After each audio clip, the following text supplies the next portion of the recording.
ಕಶ್ಯಪ್ರೆ, ಮೊದಲ 4 ರಾಶಿ ಆಯಿತು, ಮೇಷದಿಂದ ಕುಂಭದವರೆಗೆ. ಈಗ ಸಿಂಹ ಕನ್ಯಾ ಬಗ್ಗೆ ತಿಳಿಸ್ಕೊಡೋದಾದ್ರೆ, ಸಿಂಹ ರಾಶಿಯವರಿಗೆ ಒಳ್ಳೆಯ ವರ್ಷ. ಯಾಕಂದರೆ ಕೇಂದ್ರದಲ್ಲಿ ಗುರು ಒಳ್ಳೆಯ ಫಲ. ಯಾಕಂದರೆ ಸಿಂಹ ರಾಶಿಯು ಗುರುವಿಗೆ ಕೇಂದ್ರ ಸ್ಥಾನ. ಆಗಲೇ ಹೇಳಿದೆ, ಶನಿಗೆ ಕುಂಭರಾಶಿಯು ಸ್ವಕ್ಷೇತ್ರವು ಕೇಂದ್ರ ಸ್ಥಾನ. ಹಾಗೆಯೇ ಯಾವುದೇ 7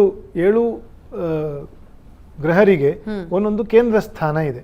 ಸಿಂಹವು ಗುರುವಿಗೆ ಕೇಂದ್ರ ಸ್ಥಾನವೂ ಆದ್ದರಿಂದ ಸಿಂಹರಾಶಿಯವರಿಗೆ ವ್ಯಾವಹಾರಿಕವಾಗಿ ಒಳ್ಳೆಯದು.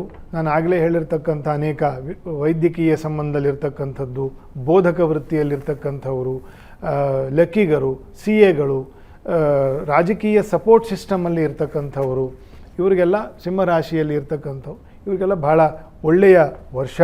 ಶುಭ ಕಾರ್ಯ, ಶುಭ ಸಂಘ, ಸನ್ಮತಿ ಉಂಟಾಗ್ತಕ್ಕಂಥದ್ದು. ಈಗ ಶುಭ ಕಾರ್ಯ ನಡೀತಾ ಇರುತ್ತೆ ನಮಗೆ ಜೀವನದಲ್ಲಿ, ಎಲ್ರಿಗೂ ನಡೀತಿರುತ್ತೆ. ಆದರೆ ಮನಸ್ಸು ಶುಭವಾಗಿರಬೇಕಲ್ಲ, ಅದಕ್ಕೆ ಗುರು ಕಾರಣ ಬೇಕು. ಹಾಗಾಗಿ ಗುರುಬಲ ಯಾಕೆ ಬೇಕು ಅಂತಂದರೆ, ಗುರುವು ಮನಸ್ಸಿನಲ್ಲಿ ಸನ್ಮತಿಯನ್ನು ಕೊಡ್ತಕ್ಕಂತಹ, ಒಳ್ಳೆಯ ಭಾವನೆಗಳನ್ನು ಕೊಡ್ತಕ್ಕಂತಹ ಗ್ರಹ ಗುರುಗ್ರಹ. ಯಾವಾಗ ಅವನು 9ನೇ ಮನೆಯಲ್ಲಿ, ವಿಶೇಷವಾಗಿ 10ನೇ ಮನೆಯಲ್ಲಿ ಬಂದಾಗ ಸನ್ಮತಿ ಉಂಟಾಗ್ತದೆ. ಒಳ್ಳೆ ಪ್ರವೃತ್ತಿ ಮನಸ್ಸಿನ ಭಾವನೆಯು ಉತ್ಪತ್ತಿ ಆಗ್ತದೆ. ಹಾಗಾಗಿ ಆ ರೀತಿಯ ಒಳ್ಳೆಯದು. ಬಂಧು ಮಿತ್ರರನ್ನು ಹತ್ತಿರ ಮಾಡ್ಕೊಳ್ತೀರಿ. ದೇಶ ವಿದೇಶ ವ್ಯವಹಾರಗಳಲ್ಲಿ ಒಂದು ಏಳಿಗೆಯನ್ನು ಕಂಡುಕೊಳ್ತಕ್ಕಂಥದ್ದು.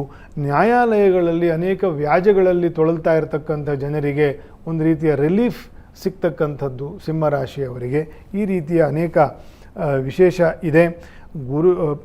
ಪಂಚಮಪತಿಯೇ ದಶಮದಲ್ಲಿ ಇರುವುದರಿಂದ ದೇವರ ಅನುಗ್ರಹ ತುಂಬ ಚೆನ್ನಾಗಿದೆ. ಕುಲದೇವತಾ ಆರಾಧನೆಯನ್ನು ವಿಶೇಷವಾಗಿ ಮಾಡಬೇಕು ಅವರವರ ಪದ್ಧತಿಯಂತೆ. ಇನ್ನು ಕನ್ಯಾ ರಾಶಿಗೆ ಪೂರ್ವಾರ್ಜಿತವಾಗಿರ್ತಕ್ಕಂತಹ ಪುಣ್ಯದ ವರ್ಷ ಅಂತಂತ. ಯಾವಾಗ ಕನ್ಯಾ ರಾಶಿಗೆ ಗುರುವು 7ನೇ ಮನೆಯಲ್ಲಿ ಇದ್ದಾಗ ಭಾಗ್ಯ ಉದಯ ಆಗ್ತದೆ, ಕೇಂದ್ರ ಉದಯ ಆಗ್ತದೆ.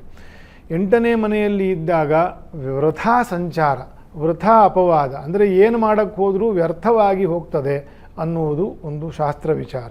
9ನೇ ಮನೆಯಲ್ಲಿ ಇದ್ದಾಗ ಮನುಷ್ಯನು ಆರ್ಜಿಸಿರ್ತಕ್ಕಂತಹ ಅಥವಾ ಅವನ ವಂಶದ ಪೂರ್ವದ ಪುಣ್ಯ ವಿಷಯಗಳು ಏಳಿಗೆ ಪಡ್ತಕ್ಕಂತಹ ವರ್ಷ. ಕನ್ಯಾ ರಾಶಿಗೆ 9ನೇ ಗುರು. ಅನೇಕ ಅವಕಾಶಗಳು, ಆದಾಯ, ಅಭಿವೃದ್ಧಿಗಳಾಗ್ತದೆ. ಆರೋಗ್ಯವೂ ಕೂಡ ಬೆಟರ್ ಆಗ್ತಾ ಹೋಗ್ತದೆ. ಅನೇಕರಿಗೆ ಅನಾರೋಗ್ಯ ಇರ್ತದೆ, ಅವರು ಸ್ವಲ್ಪ ಒಳ್ಳೆಯ ಬೆಟರ್ಮೆಂಟ್ ಆಗುತ್ತೆ. ಕೆಲಸ ಕಾರ್ಯ, ಇರುವ ಜಾಗ, ಭೂಮಿ ಖರೀದಿ, ಮತ್ತು ಲೈನ್ ಆಫ್ ವರ್ಕಿಂಗು, ಇದರಲ್ಲೆಲ್ಲ ಬದಲಾವಣೆಯನ್ನು ಕಾಣ್ತಕ್ಕಂಥ ವರ್ಷವೂ ಕೂಡ ಇದೇ ಆಗಿದೆ. ಈ ಶ್ರೀ ಗಣಪತಿ ದೇವರು ಜನ್ಮದಲ್ಲಿ ಕೇತು ಇರುವುದರಿಂದ ಶೀಘ್ರ ಮುಂಗೋಪಿ ಕನ್ಯಾ ರಾಶಿಯವರು ಸ್ವಲ್ಪ ಚೆನ್ನಾಗಿ ತಿಳ್ಕೊಳ್ಬೇಕು. ಶೀಘ್ರ ಮುಂಗೋಪ ಬರೋದು, ಏನು ಅವಾಂತರದಲ್ಲಿ ಮಡಕೆ ಮಾಡಿದಂತೆ.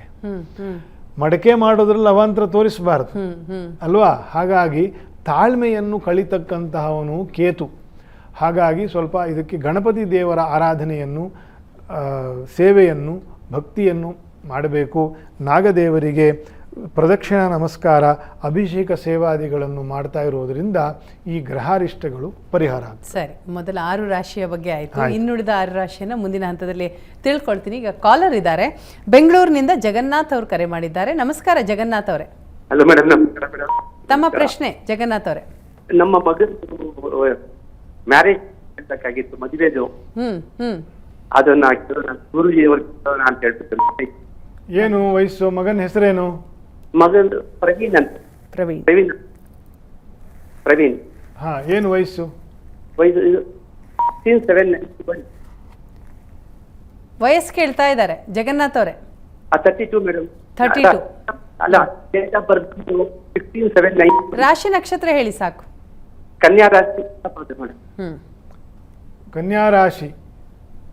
ಒಬ್ಬನೇ ಮಗನಾ? 3 ವರ್ಷ ಮೇಡಮ್. ಹೌದು ಸರ್, ಕನ್ಯಾ ರಾಶಿ. ಒಬ್ಬನೇ ಮಗ? ಹೌದು ಸರ್, ಒಬ್ಬನೇ ಮಗ. ಈ ಕನ್ಯಾ ರಾಶಿಗೆ ಕಳೆದ 2-3 ವರ್ಷದಿಂದ ಅಷ್ಟು ಒಳ್ಳೆಯದಿಲ್ಲ ಸಮಯ. ಈಗ ಒಳ್ಳೆ ಅದೇ ಕನ್ಯಾ ರಾಶಿ ಹೇಳಿ ಮುಗಿಸಿದ್ದಷ್ಟೇನೇನೆ. ಕನ್ಯಾ ರಾಶಿಯವರಿಗೆ ಈ ವರ್ಷದಿಂದ ಸ್ವಲ್ಪ ಏಳಿಗೆ ಉಂಟಾಗ್ತದೆ, ಶುಭ ಕಾರ್ಯಗಳಲ್ಲಿ ಪ್ರವೃತ್ತಿಯೂ ಬರ್ತದೆ. ಷಷ್ಠದಲ್ಲಿ ಶನಿ ಇರೋದರಿಂದ ಬೇರೆ ಬೇರೆ ಅವಕಾಶಗಳಾಗ್ತದೆ. ಆದರೂ ನಾನು ಆಗಲೇ ಹೇಳಿದ್ದೀನಿ, ಇದು ಈ 5ನೇದೋ 6ನೇದೋ ಮದುವೆ ವಿಷಯದ ಪ್ರಶ್ನೆಯೇ ಕೇಳ್ತಾ ಇರೋದು. ಮದುವೆ ಮತ್ತು ಪಿತ್ರಾದಿಗಳ ದೋಷ ಈ ಎರಡೂ ವಿಷಯವೂ ಜಾತಕವನ್ನು ಸರಿಯಾಗಿ ವಿಮರ್ಶೆಯನ್ನು ಮಾಡದೆ ಅದಕ್ಕೆ ಫಲವನ್ನು ಹೇಳಲಿಕ್ಕೆ ಭಾಳ ಕಷ್ಟ ಆಗ್ತದೆ, ಆಯಿತಾ. ಹಾಗಾಗಿ ಜಾತಕದಲ್ಲಿ ಪುರುಷನಿಗೆ ಶುಕ್ರಾರಿಷ್ಟಗಳಾಗಲಿ ಅಥವಾ ಸ್ತ್ರೀಯರಿಗೆ ಕುಜಾರಿಷ್ಟಗಳಾಗಲಿ ಇದ್ದರೆ ಮದುವೆ ವಿಷಯದಲ್ಲಿ ಬಹಳ ಸಮಸ್ಯೆಗಳು ಬರ್ತದೆ. ಹಾಗಾಗಿ ಸರಿಯಾಗಿ ಜಾತಕವನ್ನು ವಿಮರ್ಶೆ ಮಾಡಿಸಿಕೊಳ್ಳಿ, ಅದಕ್ಕೆ ಸಂಬಂಧಪಟ್ಟಿರ್ತಕ್ಕಂತಹ ದೋಷಾದಿಗಳಿದ್ದರೆ ಅದನ್ನು ಪರಿಹಾರ ಮಾಡುವ. ಸರಿ.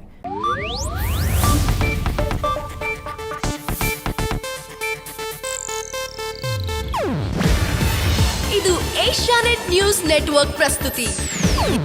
ನೀವು ನೋಡ್ತಿದ್ದೀರಾ ಏಷ್ಯಾನೆಟ್ ಸುವರ್ಣ ನ್ಯೂಸ್.